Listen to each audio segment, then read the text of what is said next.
Imagine buying a house and during the inspection, you find out the upstairs toilet drains into the crawl space. Suddenly, that charming vintage vibe turns into we need a hazmat suit. That's exactly why we do inspections, so your dream home doesn't come with surprise indoor plumbing experiments. Welcome back to the third video in our series, You're Under Contract, Now What? Now that the inspectors have done their thing, it's time for the next step, figuring out what to do with those results. I'm Joe Nelson with the Nelson Home Group, Kansas City's highest rated real estate team, and today we're diving into what happens when your dream home has a few, let's call them character traits that showed up on the inspection report. One major thing to remember, home inspections are not pass-fail. Even a brand new home will have concerns noted by the inspector, and the builder will only correct issues covered by warranty or city code. Oftentimes, inspections are a bit subjective. The point of the home inspection is to inform you about the product you're buying. What things can you live with and what things are deal breakers? Here's how that part works. After inspections are complete, you'll need to formally notify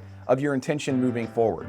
This is done on a document in our market called the inspection notice. On this form, you'll notify the seller if there's any evidence of termites. Yes, even if it's just a lonely bug with big dreams. You'll also let them know if you're accepting the home as is, canceling the deal due to inspection concerns, or if you want to renegotiate some of the contract terms or repairs. If you're accepting the home as is, it's extremely simple. We have you sign the inspection notice, submit it to the listing agent, and we move forward. If you're canceling or renegotiating, we must also submit inspection reports with this document. Remember, if you submitted an in its present condition addendum with your offer, you may have waived your right to renegotiate or cancel depending on which box that you checked on that form. So if you did submit that with your offer, consult with your agent about what options you have. In the event you're canceling, we will submit a cancellation with your inspection notice for the seller to sign and allow the title company to release your earnest deposit back to you. If you are renegotiating, once the inspection notice is delivered, the clock starts ticking. You and the seller will typically have 5 days,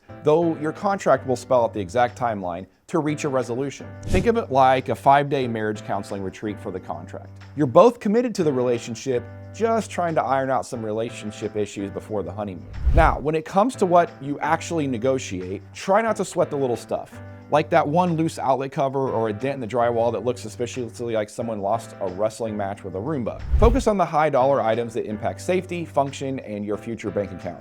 Roofs, foundations, sewer line, HVAC systems. If those are problematic, you've got some options. You can renegotiate the purchase price to offset the repair costs you'll take on later. You can ask the seller to chip in on your closing costs to give you some financial breathing room. Or you can request that the repairs or replacements be handled before closing based on what the inspection report recommends. It's all about protecting your investment without turning every cracked call client into a federal case. At the end of the day, most sellers want the same thing you do, to get the deal done and move forward. When both sides stay fair and reasonable, this part usually goes smoothly. If you're buying a home and want Kansas City's highest rated real estate team in your corner, reach out. We've helped more Kansas Cityans than anyone, and we'd love to help you next. My contact info is on the screen and in the description box below. See you next time.